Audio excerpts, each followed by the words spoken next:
Hello প্রিয় ছাত্রছাত্রীরা, আজকের আমি হাজির হয়েছি ক্লাস 11-এ সেমিস্টার 2-এ জিওগ্রাফি সিলেবাস নিয়ে। সেক্ষেত্রে তোমাদের ক্লাস 11-এ জিওগ্রাফিতে কি পড়তে হবে থিওরি বিশেষ করে, তো সেটা নিয়ে আমি আজকে ভালো করে ডিসকাস করে দেবো। তার সঙ্গে সঙ্গে কি বই নেবে সেটা একটা রেকমেন্ডেশন অবশ্যই দেব। এবং এই ক্লাস 11-এ যে 35 মার্কসের এক্সাম হবে তার নাম্বার ডিভিশন, অর্থাৎ কোন অধ্যায় থেকে কত নাম্বারের এক্সাম হবে, তো সেটা নিয়েও আলোচনা করে দেবো। যে কারণে তোমার এই ভিডিওর একটা ইম্পর্টেন্স থাকছে, তোমরা ভিডিওটা মাইনরলি দেখো এবং বন্ধুদের মধ্যেও শেয়ার করে নিতে পারো। তো চলো ভিডিওটা শুরু করা যাক। প্রথমত আমি মার্কস ডিস্ট্রিবিউশন নিয়ে একটু আলোচনা করে দিই। সেক্ষেত্রে তোমার এখানেই দেখতে পাচ্ছ নাম্বার ডিস্ট্রিবিউশন ক্লাস 11 সেমিস্টার 2। তো এখানে তোমাদের তিনটে সাব টপিক রয়েছে, একটা হচ্ছে প্রাকৃতিক ভূগোল, আর একটা হচ্ছে মানবীয় ভূগোল, আর একটা হচ্ছে ভারতীয় ভূগোল। তো সেক্ষেত্রে এই প্রাকৃতিক ভূগোল বা ফিজিক্যাল জিওগ্রাফির থেকে বেসিক্যালি এসএকিউ অর্থাৎ 2 মার্কসের যে কোশ্চেনগুলো শর্ট অ্যান্সার টাইপ কোশ্চেন্স, তো সেটা বেসিক্যালি দুটো হবে। প্রাকৃতিক ভূগোল থেকে শর্ট অ্যান্সার টাইপ কোশ্চেন্স দুটো আসবে, এবং শর্ট অ্যান্সার টাইপ কোশ্চেন্স যেটা বেসিক্যালি 3 মার্কসের অর্থাৎ 3 নাম্বারের কোশ্চেন কিছু লিখতে হয়, তো সেটা বেসিক্যালি এখান থেকে দুটো আসবে। ঠিক আছে, 3 দুগুণে 6। এবং ডেসক্রিপটিভ কোশ্চেন্স অর্থাৎ বড় কোশ্চেন 5 মার্কসের বেসিক্যালি এখান থেকে তোমার একটা আসছে। ঠিক আছে, তাহলে সব মিলিয়ে মোটামুটি দেখো 2 দুগুণে 4, 3 দুগুণে 6 এবং 5 একে 5, অর্থাৎ এখানে টোটাল যোগ করলে 15 মার্কস হয়ে যাচ্ছে। সেই রকমভাবে মানবীয় ভূগোল থেকে বেসিক্যালি 5 মার্কসের কোশ্চেন কিন্তু এখানে নেই। তাহলে এখানে কি কি কোশ্চেন্স রয়েছে? 3 নাম্বারের কোশ্চেন দুটো আসবে এবং 2 নাম্বারের কোশ্চেন 3টে আসবে। তাহলে এখানে 6 এবং 6, তাহলে এখান থেকে টোটাল 12 মার্কস আসছে। এবং ভারতীয় ভূগোল থেকে 3 নাম্বারের কোশ্চেন্স দুটো এবং 2 নাম্বারের কোশ্চেন্স একটা। ঠিক আছে, তাহলে এখানে তোমার 8 হয়ে যাচ্ছে। তো সব মিলিয়ে এখানে 35 মার্কস হচ্ছে। তো এই হচ্ছে তোমার মার্কস ডিস্ট্রিবিউশন। এইটা মাথায় রেখে একটু পড়াশোনা শুরু করো। প্রাকৃতিক ভূগোল থেকে সব থেকে বেশি মার্কসের কোশ্চেন্স আসবে, আর তাহলে এখানে একটু গুরুত্ব দিয়ে অবশ্যই পড়তে হচ্ছে। তার সঙ্গে সঙ্গে মানবীয় ভূগোল থেকে 12 মার্কস এবং ভারতীয় ভূগোল থেকে 8 মার্কস, টোটাল 35 মার্কস এখানে হয়ে যাচ্ছে। চলো তাহলে এবারে তোমাদের এই থিওরিতে কী কী পড়তে হচ্ছে সেটা নিয়ে একটু আলোচনা করা যাক। প্রথমত আমি উপবিষয় হিসেবে প্রাকৃতিক ভূগোলের সিলেবাসটা নিয়ে আলোচনা করছি। সেক্ষেত্রে দেখো, প্রথমে ইউনিট 1-এ যেটা রয়েছে সেটা হচ্ছে সমস্থিতির ধারণা, যেটাকে আইসোস্ট্যাসি বলা হয় ইংলিশে। তো সেই সমস্থিতি সংক্রান্ত কি কি বিষয় পড়তে হচ্ছে? প্রথমত যেটা পড়তে হচ্ছে সেটা হচ্ছে দেখো যে সমস্থিতির অর্থ, অর্থাৎ এই যে সমস্থিতি যে টার্মটা, তো সেটার অর্থ কি রয়েছে। এর অর্থ জেনারেলি যেটা আমি হালকা একটু বলে দিই, যে জেনারেলি এই সমস্থিতির ধারণা যেটা রয়েছে অর্থাৎ সমান অবস্থা বা সাম্য অবস্থা। কার সাম্য অবস্থা? আমাদের পৃথিবীর উপরে যে অবস্থিত পর্বত রয়েছে, মালভূমি রয়েছে এবং সমভূমি রয়েছে, এছাড়াও বিভিন্ন ধরনের যে মহাসাগরীয় ভূত্বকগুলো রয়েছে, কিন্তু সমস্ত কিছুর মধ্যে যে একটা ব্যালেন্স অবস্থা রয়েছে বা সাম্য অবস্থা রয়েছে, সেটা নিয়েই এই একটা কনসেপ্ট যেটা হচ্ছে সমস্থিতি। ঠিক আছে, তো এই সমস্থিতির সংজ্ঞা, তার মূল ধারণা, সমস্থিতিক বিচ্যুতি, তারপরে সমস্থিতির প্রমাণ, এই সমস্থিতির প্রমাণ সংক্রান্ত দুটো কনসেপ্ট রয়েছে বেসিক্যালি এখানে। একটা হচ্ছে এইরির তত্ত্ব, আর এই আরেকটা যেটা রয়েছে সেটা হচ্ছে প্র্যাটের তত্ত্ব। ঠিক আছে, এই এইরির তত্ত্বটা মূলত লস অফ ফ্লোটেশন অর্থাৎ ভাসমানতা তত্ত্বের উপর প্রতিষ্ঠিত। আর একটা যেটা রয়েছে সেটা হচ্ছে প্র্যাটের তত্ত্বটা বেসিক্যালি ল অফ কম্পেনসেশন অর্থাৎ প্রতিপূরণ তলের তত্ত্বের উপর প্রতিষ্ঠিত। ঠিক আছে, তো সব মিলিয়ে মোটামুটি এই সমস্থিতি ধারণা থেকে এই কয়েকটা বিষয় পড়তে হচ্ছে। তার সঙ্গে সঙ্গে দুটো বিষয় আরও অ্যাড হয়েছে, একটা হচ্ছে সমস্থিতিক সমন্বয় আর একটা হচ্ছে সিমাটোজেনি কনসেপ্ট। ঠিক আছে, সব মিলিয়ে ইউনিট 1 এখানেই কমপ্লিট হয়ে যাচ্ছে। এরপরে দ্বিতীয় অধ্যায় কিংবা ইউনিট 2তে কী রয়েছে? ভূমিরূপ গঠনকারী প্রক্রিয়া। আমরা জেনারেলি যেটা জানি যে ভূমিরূপ গঠনকারী দু ধরনের প্রক্রিয়া হতে পারে। একটা হচ্ছে অন্তর্জাত প্রক্রিয়া। অন্তর্জাত প্রক্রিয়া মানে হচ্ছে পৃথিবীর ভেতরে যে সকল শক্তি কাজ করে এবং সেগুলোর ফলে যে সকল ক্রিয়াকলাপগুলো ঘটে, অর্থাৎ এই যে অগ্নুৎপাত হচ্ছে, ভূমিকম্প হচ্ছে, এই সমস্ত ধারণাগুলো বেসিক্যালি অন্তর্জাত প্রক্রিয়ার মধ্যে পড়ে। এবারে তোমাদের এখানে অন্তর্জাত প্রক্রিয়ার মধ্যে বেসিক্যালি কী কী পড়তে হচ্ছে? একটা হচ্ছে ভাঁজ আর একটা হচ্ছে চ্যুতি। ঠিক আছে, এবারে এইখানে তোমার যে ভাঁজ যে বিষয়টা, ভাঁজ মানে আমরা এখানে কার ভাঁজ বুঝবো? এখানে বেসিক্যালি ভূমিরূপের ভাঁজ। ঠিক আছে, আমাদের পৃথিবীর মধ্যে যে সমস্ত অভ্যন্তরীণ শক্তিগুলো রয়েছে না, তো সেই সমস্ত অভ্যন্তরীণ শক্তিগুলো ফলে যখন একটা সংকোচন বলের সৃষ্টি হয় তখন ভূমিরূপের উপরে ভাঁজের সৃষ্টি হয়, এবং এই ভাঁজ পড়ে যায় বেসিক্যালি তার কিছু মেকানিজম রয়েছে। এখানে টোটাল 3টে মেকানিজম রয়েছে এবং তার কিছু ক্লাসিফিকেশানস রয়েছে, অর্থাৎ ভাঁজকে বিভিন্ন ভাগে ভাগ করা যেতে পারে, তার কিছু গাঠনিক উপাদান রয়েছে, সেই সমস্ত কিছু নিয়ে এই ভাঁজ চ্যাপ্টারটা রয়েছে এবং এটাকে খুব ভালো করে পড়তে হবে। এখান থেকে তোমার 2 নাম্বারের প্রচুর কোশ্চেন্স হতে পারে, ঠিক আছে। এছাড়াও ভাঁজের যে প্রকারভেদ এটা নিয়ে 5 নাম্বারেরও কোশ্চেন হতে পারে, ঠিক আছে, যে কারণে এই বিষয়গুলো একটু গুরুত্ব দিয়ে পড়তে হবে। আর একটা যেটা আসছে সেটা হচ্ছে চ্যুতি। চ্যুতিরও সেম, চ্যুতির সংজ্ঞা, অর্থাৎ চ্যুতি বেসিক্যালি কী হয় বলো তো, একটা হচ্ছে সংনমন বলের ফলে সৃষ্টি হয়, আর একটা হচ্ছে প্রসারণ বল।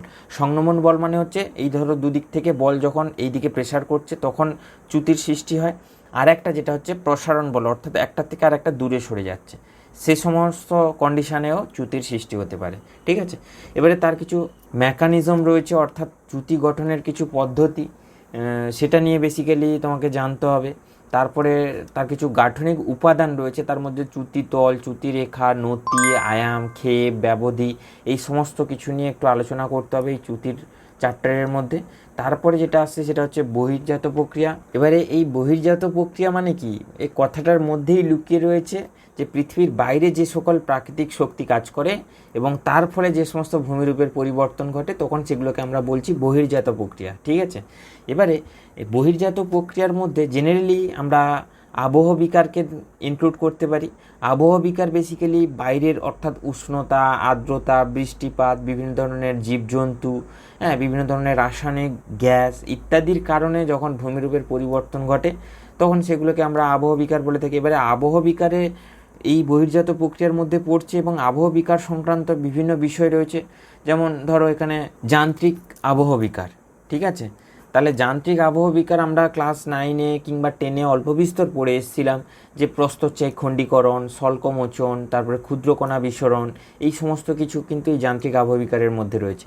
রাসায়নিক আবহ বিকারের মধ্যে কি রয়েছে, জারণ রয়েছে, অঙ্গারযোজন রয়েছে, জল যোজন রয়েছে, আর্দ্র বিশ্লেষণ রয়েছে, দ্রবণ রয়েছে, এই সমস্ত কিছু তোমার রাসায়নিক আবহ বিকারের মধ্যে পড়তে হবে। আর জৈবিক আবহ বিকারের মধ্যে বেসিক্যালি আমরা জানি যে জীব প্রজাতি যেগুলো রয়েছে, কেঁচো, পিঁপড়ে, উইপোকা, খরগোশ, প্রেইরি কুকুর, এদের দ্বারা যে আবহ বিকার ঘটে সেগুলোকে বেসিক্যালি জৈবিক আবহ বিকার বলছে, এবং এগুলো নিয়ে এই আবহ বিকার চ্যাপ্টারটা এবং এই আবহ বিকারের ফলে বিভিন্ন ধরনের ভূমিরূপেরও সৃষ্টি হয়, সেগুলো নিয়ে তোমাদের জানতে হবে এই বহির্জাত প্রক্রিয়ার মধ্যে, ঠিক আছে। এরপরে যেটা রয়েছে মৃত্তিকা। মৃত্তিকার সংজ্ঞা, মৃত্তিকার বৈশিষ্ট্য, তারপরে উপাদান, তারপরে মৃত্তিকা কীভাবে উৎপত্তি হয়, তার কিছু সৃষ্টির নিয়ন্ত্রক হয়ে রয়েছে, অর্থাৎ একটা মৃত্তিকার সৃষ্টির ক্ষেত্রে কী কী নিয়ন্ত্রক রয়েছে, তার মধ্যে জলবায়ু একটা নিয়ন্ত্রক হয়, সময়, তারপরে জীবজন্তু বা জীবকুল, এই সমস্ত কিছু বেসিক্যালি এই তোমার মৃত্তিকা উপাদানের ক্ষেত্রে নিয়ন্ত্রক হিসেবে কাজ করে। এরপরে পরিলেখ একটা রয়েছে, এইখানে দেখো এই যে পরিলেখ রয়েছে, ঠিক আছে। তো পরিলেখ জিনিসটা কি, পরিলেখ বেসিক্যালি মৃত্তিকার যে বিভিন্ন ধরনের হরাইজন স্তর, অর্থাৎ অনুভূমিকভাবে কিছু স্তর থাকে, তার মধ্যে সব থেকে উপরে থাকে ও স্তর, তারপরে এ স্তর, তারপরে বি স্তর, তারপরে সি স্তর, তারপরে ডি স্তর, এরকম স্তরগুলো রয়েছে এবং সেই স্তরগুলো সম্পর্কে আমাদের জানতে হবে এই পরিলেখ চ্যাপ্টারের মধ্যে। তারপরে মৃত্তিকা কিভাবে ক্ষয় হচ্ছে এবং সেগুলো কিভাবে সংরক্ষণ করা যাবে, তার ব্যবস্থাপনা কি রয়েছে, সমস্ত কিছু নিয়ে এই মৃত্তিকা চ্যাপ্টারটা তোমাদের পড়তে হবে। তারপরে আমরা চলে যাব তৃতীয় ইউনিটে, অর্থাৎ এখানে 1-2 ইউনিট হয়ে গেল এবং দ্বিতীয় ইউনিটটা তোমার একটু বেশি পড়াশুনো করতে হবে এবং এর মধ্যে অনেক কিছু জিনিস রয়েছে, ভাঁজ, চ্যুতি, আবহ বিকার, মৃত্তিকা সংক্রান্ত বিভিন্ন বিষয়, এগুলো নিয়ে তোমাদের দ্বিতীয় ইউনিটটা এখানে কমপ্লিট হচ্ছে। তৃতীয় ইউনিটে যেটা রয়েছে সেটা হচ্ছে আবহাওয়া এবং জলবায়ু। আমরা আবহাওয়া এবং জলবায়ু বিষয়টা ছোটোবেলার থেকেই জেনে এসেছি। আবহাওয়া মানে হচ্ছে 2-3 দিনের মধ্যে আমাদের যে পরিবেশের যে উষ্ণতা, আর্দ্রতা, বৃষ্টিপাত, তারপরে তোমার ইত্যাদি ইত্যাদি যে বিষয়গুলো রয়েছে, এইগুলোর যে চেঞ্জেস কিংবা পরিবর্তন, সেগুলোকে আমরা আবহাওয়া বলে থাকি। এবারে জলবায়ু হচ্ছে একটা ছোট ডিউরেশনের মধ্যে এটা হয় না, অর্থাৎ প্রায় তোমার 30 থেকে 35 বছরের যে গড় আবহাওয়া, সেটাকে বেসিক্যালি আমরা বলছি জলবায়ু। এবং এই আবহাওয়া জলবায়ু নিয়ে এই চ্যাপ্টারটায় বেসিক্যালি কী কী বিষয় পড়তে হচ্ছে, প্রথমত হচ্ছে জলবায়ুর উপাদান এবং নিয়ন্ত্রক, আবহাওয়া সংক্রান্ত বিষয়টা একটু জানতে হবে।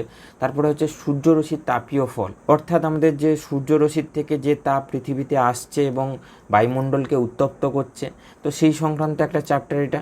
তার সঙ্গে সঙ্গে তাপ বাজেট যেটাকে হিট বাজেটও বলা হয়, অর্থাৎ সূর্য থেকে টোটাল তো 100% শক্তি যেটা আমাদের আসছে, এবং আসার সঙ্গে সঙ্গে কিছু শক্তি যেটা বেসিক্যালি 34% শক্তি যেটা মহাকাশে ফিরে যায়, এবং 66 কিংবা 66% শক্তি যেটা হচ্ছে পৃথিবীকে উত্তপ্ত করে। এবারে টোটাল 100-এর মধ্যে 34% শক্তি যেটা মহাকাশে ফিরে যাচ্ছে, তো সেটা তো আমাদের পৃথিবীকে কোনোভাবে কিছু করছে না, বাট 66% শক্তি যেটা পৃথিবীকে উত্তপ্ত করছে সেটা নিয়েই আমাদের এই তাপ বাজেট। এবং তার সঙ্গে সঙ্গে আর একটা কী রয়েছে দেখো, যে উষ্ণতার অনুভূমিক বণ্টন, উষ্ণতার উলম্ব বণ্টন, তারপরে নিয়ন্ত্রক এবং বৈপরীত্য উত্তাপ। ঠিক আছে, এগুলো নিয়ে মোটামুটি এই চ্যাপ্টারটা একটু পড়তে হবে। বৈপরীত্য উত্তাপ জেনারেলি আমরা যেটা জানি যে বায়ুমণ্ডলে একটা সময় পরে যখন দেখা যায় যে বায়ুমণ্ডলে জেনারেলি যেটা হয়, আমাদের ভূপৃষ্ঠ থেকে যত উপরে উঠতে থাকি তত টেম্পারেচার ডিক্রিজ হয় কিংবা কমতে থাকে।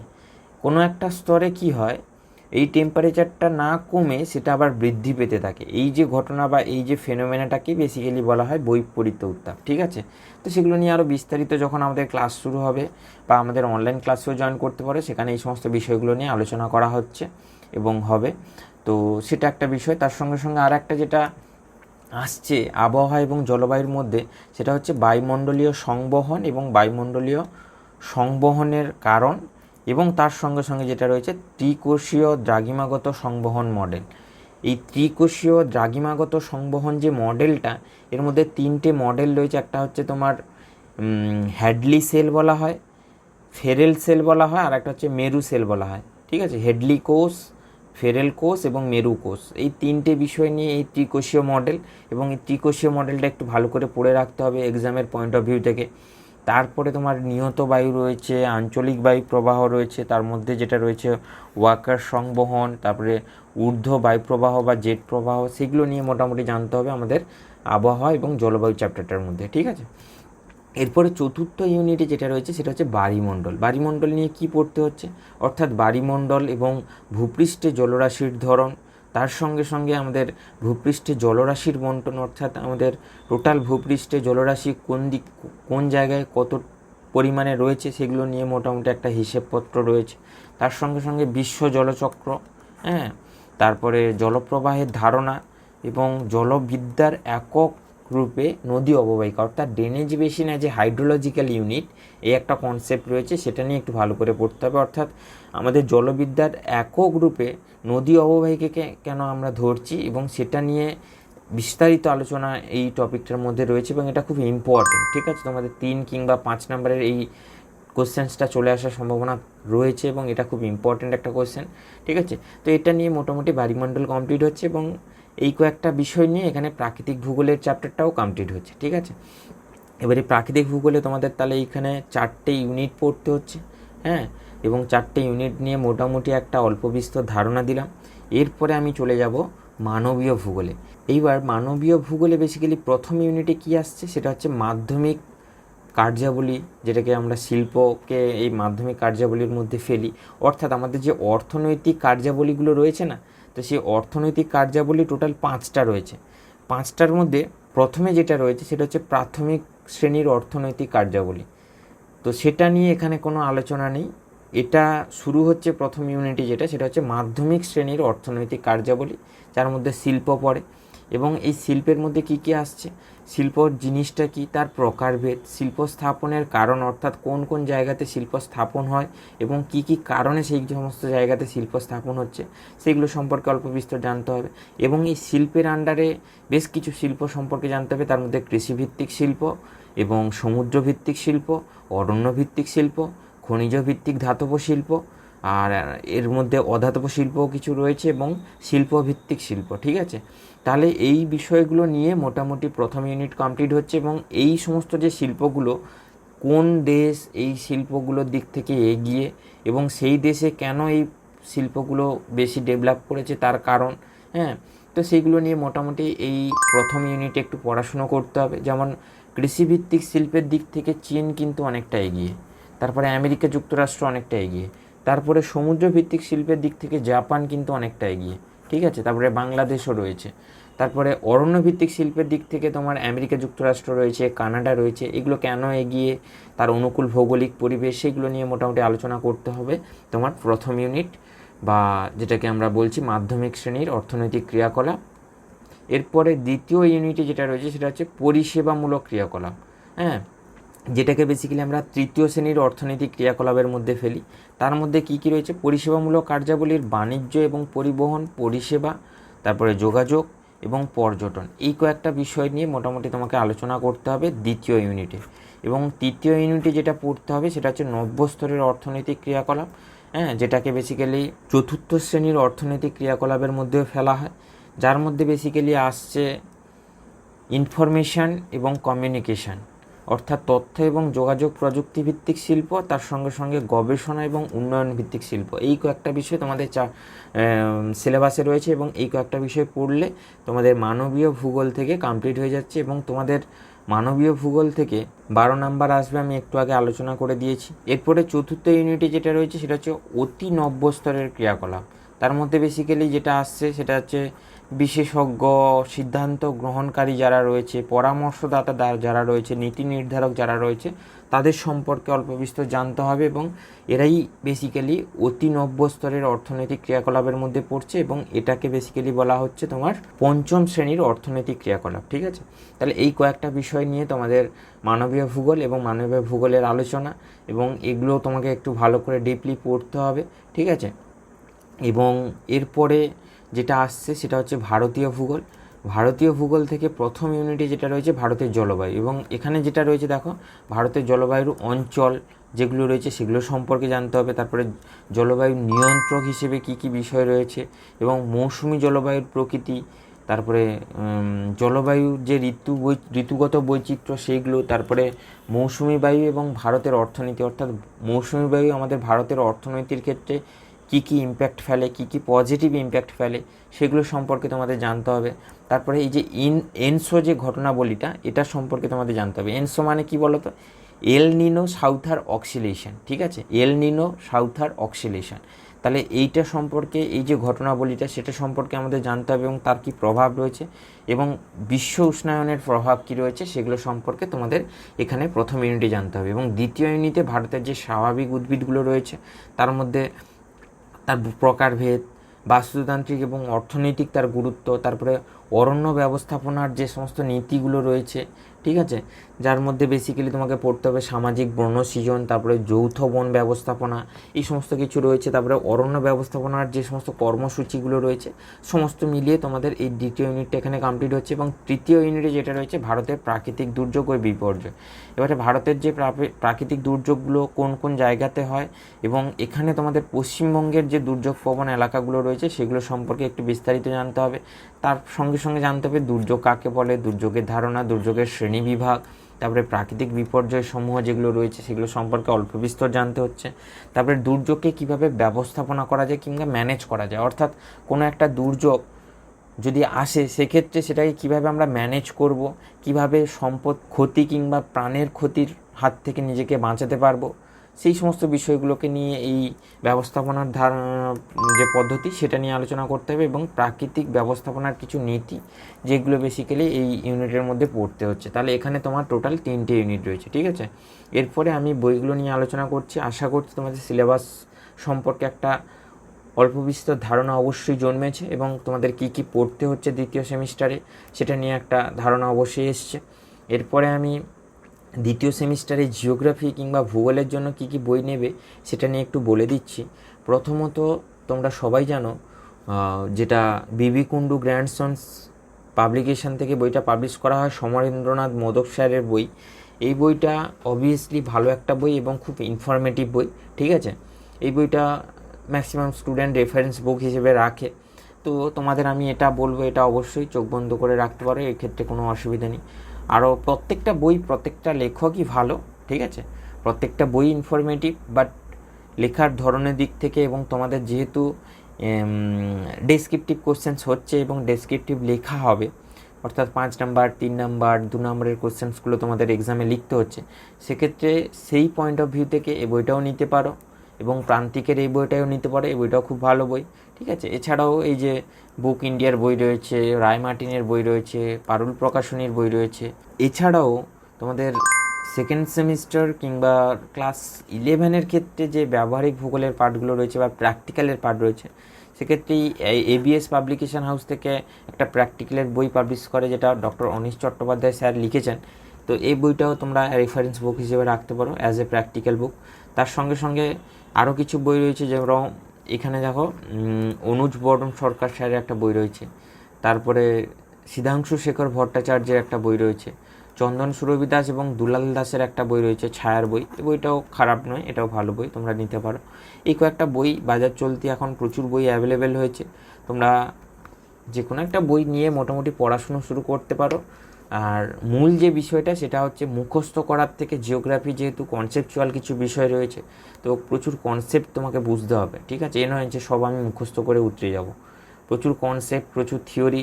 এই যে তোমার যেমন সমস্থিতি সংক্রান্ত দুটো তত্ত্ব, এগুলো তুমি যদি ভালো করে না বুঝতে পারো তাহলে সেটা লেখার ক্ষেত্রে খুব সমস্যা হবে, ঠিক আছে। তো এ নিয়ে আমাদের ইউটিউবেও ভিডিও রয়েছে, থিওরি সংক্রান্ত বিভিন্ন ভিডিও আস্তে আস্তে করে আপলোডও হচ্ছে, তোমরা যারা দেখোনি সেই ভিডিওটাও দেখে নিতে পারো, ডেসক্রিপশানে লিঙ্ক থাকবে। আর ভিডিওটা শেষ পর্যন্ত দেখার জন্য অসংখ্য ধন্যবাদ। যারা তোমরা আমার এই চ্যানেলটা নতুন কিংবা প্রথম দেখছো, সেক্ষেত্রে চ্যানেলটা সাবস্ক্রাইব করে রেখো। এটা একটা জিওগ্রাফি রিলেটেড চ্যানেল এবং এখানে জিওগ্রাফির সংক্রান্ত বিভিন্ন আলোচনা হয়, তো সেক্ষেত্রে তোমরা আমাদের চ্যানেলের সঙ্গে থাকতে পারো। আর ভিডিওটা শেষ পর্যন্ত দেখার জন্য অসংখ্য ধন্যবাদ। সবাই খুব ভালো থেকো এবং সুস্থ থেকো। আজকের ভিডিওটা এই পর্যন্ত।